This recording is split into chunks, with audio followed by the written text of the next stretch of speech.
Hello, praise the Lord, good evening. मैं प्रभु यीशु मसीह नासरी के नाम से आप सभी का स्वागत करता हूँ और धन्यवाद करता हूँ परमेश्वर का कि फिर से हम सबको इस रात की प्रार्थना में परमेश्वर ने जोड़ा। इसलिए हम परमेश्वर का तहे दिल से धन्यवाद करेंगे। तो आज हम जल्दी से परमेश्वर के वचन की ओर जाएंगे और आज हम सीखेंगे व्यर्थ की बातें हमें नहीं करना। व्यर्थ की बातें कहीं ना कहीं हमें नुकसान पहुंचाती है और बाइबल भी इसके बारे में हमें बताती है। व्यर्थ की बातें हाँ ना कहीं दुष्ट आत्माओं का भी काम रहता है। तो हमें व्यर्थ की बातों से हमें बचना है। तो आइए हम वचन से सीखेंगे जहाँ यीशु मसीह हमें बता रहे कि व्यर्थ की बातें हमें नहीं करना है। हम निकालेंगे मत्ती रचित सुसमाचार 12वां अध्याय 36 और 37 वचन हम पढ़ेंगे। और मैं तुमसे कहता हूँ कि जो जो निकम्मी बातें मनुष्य कहेंगे, न्याय के दिन में वह हर एक उस बात का लेखा देंगे, क्योंकि तू अपने बातों के कारण निर्दोष और अपनी बातों ही के कारण दोषी ठहराया जाएगा। Hallelujah, praise the Lord. हम परमेश्वर को महिमा करेंगे इस वचन के द्वारा। यहाँ पे प्रभु यीशु मसीह बोल रहे हैं कि हमें व्यर्थ की बातें नहीं करना। अगर हम व्यर्थ की बातें करते हैं, निकम्मी बातें करते हैं, तो हम अपने दंड के कारण होंगे, हम अपने ही कारण दोषी ठहराए जाएंगे। कई बार हम व्यर्थ की बातें करते हैं और फिर बोल देते हैं कि हमने मजाक किया था। कई बार ऐसी बातें बोल देते हैं, अरे मैंने तो मजाक में बोला था। यहाँ पे परमेश्वर का वचन डायरेक्ट आपको बोला कि व्यर्थ की बातें नहीं कहना है, निकम्मी बातों को हमको नहीं कहना है, क्योंकि न्याय के दिन में इन सभी बातों का लेखा लिया जाएगा। आप समझ रहे, कई लोग मजाक में बोलते हैं, अरे मैं तो हंसते हंसते मर गया। अरे आप जब ऐसा बोलते हो तो मृत्यु की दुष्ट आत्माएं एक्टिव हो जाती हैं। आप कहीं बोलते हैं, अरे इससे बेटर मैं मर क्यों नहीं गया, उसमें भी मृत्यु की दुष्ट आत्मा एक्टिव हो जाती है। आपको नेगेटिव कन्फेस नहीं करना है, बिल्कुल भी व्यर्थ की बातें नहीं करना है। और खासकर ये वचन इसलिए मैंने दे रहा हूँ कि डिंग मारने वाली, जो आपने नहीं किया और जो आप नहीं कर सकते, वो बातें तो आपको करना ही नहीं है। जो काम आपने नहीं किया वो बातें आपको करनी नहीं है। वो सब निकम्मी बातों में आ जाता है। हम बाइबल का उदाहरण लेंगे जहाँ पे एक व्यक्ति दाऊद के पास आया और दाऊद के पास आकर कह के बोलता है कि मैं वो व्यक्ति हूँ जिसने शाऊल को मारा, और जबकि उसने शाऊल को मारा ही नहीं रहता। लेकिन व्यर्थ की बातें, डींगे हाथ खाकने वाली बातें कि भाई शाऊल को जब मैं मारा हूँ तो दाऊद मुझे बहुत पुरस्कार देगा, बट ऐसा नहीं हुआ। उसके साथ क्या हुआ हम बाइबल के वचन से पढ़ेंगे। आइए हम निकाले 2 शमूएल 1 अध्याय 10 से 12।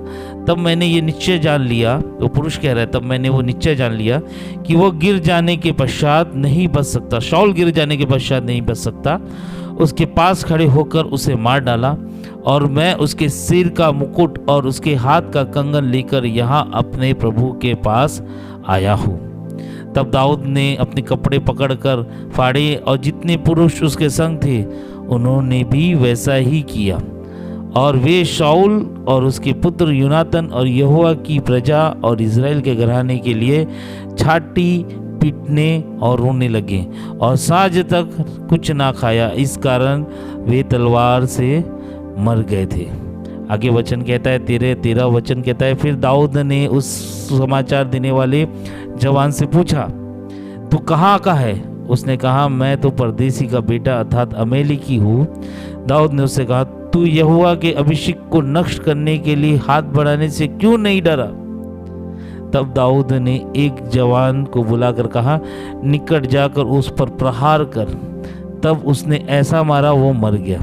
और दाऊद ने उससे कहा कि तेरा खून तेरे ही सर पर पड़े, क्योंकि तूने यह कहकर कि यह नहीं यहोवा के अभिषेक को मार डाला, अपने मुंह से अपने ही विरुद्ध साक्षी दी। Hallelujah, praise the Lord. यहाँ पे एक व्यक्ति था, वो दाऊद के पास आया शाऊल मरने के बाद, और वो अपने आप को परदेसी बता रहा था, और वो अमेलेकी देश का था, और वो बोल रहा था कि मैंने ही व्यक्ति हूँ जिसने शाऊल का सर को काट डाला है, जबकि उसने किया ही नहीं था।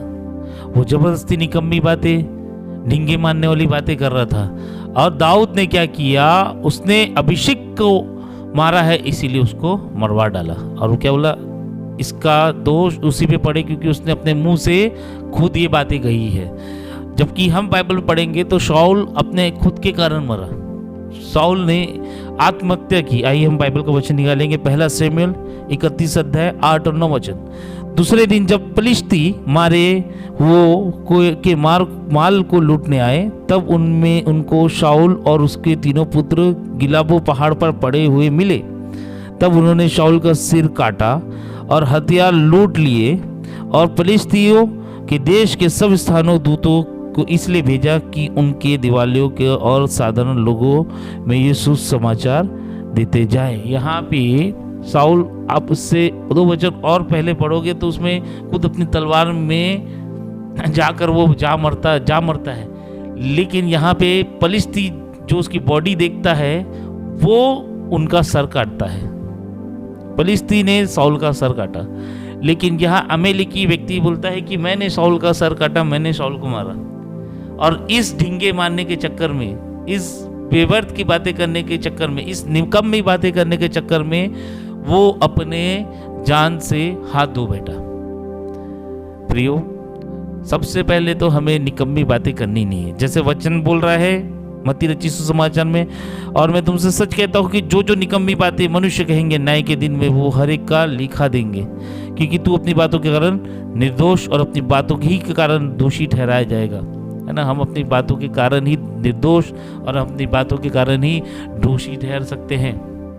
वो व्यक्ति जिसने बोल रहा था, निकम्मी बातें कर रहा था कि मैंने शाऊल को मारा है, वो अपने ही बातों के कारण दोषी ठहराया गया और वो मृत्युदंड मिल गया। जबकि सर काटने वाला कोई और था। शाऊल ने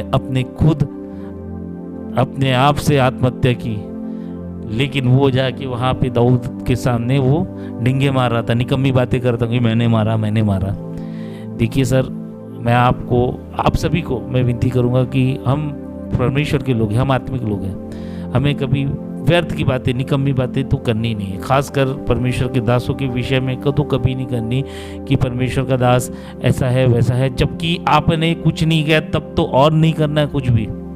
जैसे ये व्यक्ति, उसने ना शाऊल को मारा था ना उसको देखा था, लेकिन वहाँ जाके वो बोल रहा है कि मैंने शाऊल को मारा, देख मुकुट लेके आओ, देख उसकी अंगूठी लेके आओ, जबकि उसने कुछ किया नहीं था। और यही निकम्मी बातों करने के चक्कर में वो मृत्यु को पा गया। हम को शैतान, दुष्ट आत्माएं हमको ये ललचाते रहती है कि हम कब निकम्मी बातें करें, कब फालतू की बातें करें, कभी किसी के दूसरे के विषय में उटपटांग बोले, जबकि यीशु मसीह खुद बोल रहा है कि तुम अपने बातों के कारण निर्दोष भी ठहराए जाओगे और दोषी भी ठहराए जाओगे। तो इसीलिए हमें बहुत केयरफुली वॉच करना है कि हम कौन सी बातें कर रहे हैं, क्या बातें कर रहे हैं और कितनी बातें कर रहे हैं। ढींगे मारने वाली, झूठ बोलने वाली बातें करना ही नहीं। जो आपने नहीं किया है वो बातें तो आपको करना ही नहीं है। जो आप कर सकते हैं, जो आप किए हो, वो बातों को आप स्पष्टता से रखिए और परमेश्वर खुद आपकी मदद करेगा।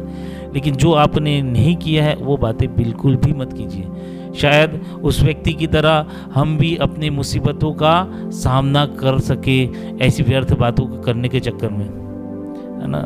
परमेश्वर का वचन कितना अच्छी तरीके से हमें अपने जीवन के बारे में सिखाता है और बताता है कि व्यर्थ की और निकम्मी बातें हमको नहीं करना है, हमें झूठी बातें नहीं करना है, हमें ढींगे मारने वाली बातें नहीं करना है कि हमने किया, हमने ये किया। किसी का क्रेडिट अपने ऊपर नहीं लेना है।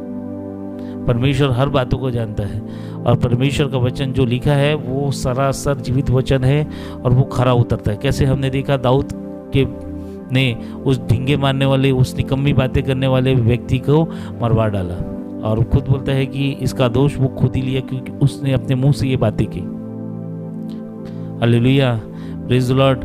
आइए हम प्रार्थना करें और इस खतरनाक ढींगे मारने वाली, निकम्मे बातें करने वाली स्पिरिट को अपने जीवन से निकालें। आइए हम प्रार्थना करें। महान सामर्थ्य परमेश्वर, प्रभु यीशु मसीह नासरी के नाम से तेरे समक्ष आते हैं। पिता प्रार्थना करते हैं पिता परमेश्वर मसीह यीशु के नाम से अपने हृदय को तेरे पास लेके आते हैं और प्रार्थना करते हैं प्रभु कि पिता परमेश्वर जो हम निकम्मी बातें करते हैं, जो हम बड़ाई चढ़ाई की बातें करते हैं पिता परमेश्वर, जो हमने ढींगे मारने वाली बातें करते हैं पिता परमेश्वर, ये सारी दुष्ट आत्माओं को पिता परमेश्वर हमारे जीवन से तू निकाल दे पिता परमेश्वर। एक नम्र होकर पिता परमेश्वर तेरे वचनों में बढ़े पिता परमेश्वर। पवित्र आत्मा तेरे वचनों में चलना हमें सिखा पिता परमेश्वर, हमें अगुवाई कर पिता परमेश्वर। और सच में प्रभु तेरा वचन हमने देखा कि कई बार हमने ऐसी निकम्मी बातें बोलकर पिता परमेश्वर हमने कई मुसीबतों को अपने जीवन में रिसीव कर लिया पिता परमेश्वर। पिता परमेश्वर इन सारी निकम्मी बातों को पिता परमेश्वर हम मसीह यीशु के नाम से जो भी प्रार्थना सुन रहे उनके जीवन से हम निकालते हैं और प्रार्थना करते पिता परमेश्वर दोबारा वो निकम्मी और फालतू बातें इनके जीवन में ना आने पाए, ऐसी हम दुआ करते हैं। तूने हमारी प्रार्थना को सुना पिता, इसलिए हम तेरा धन्यवाद करते हैं। यीशु के नाम से दुआ मांगते हैं।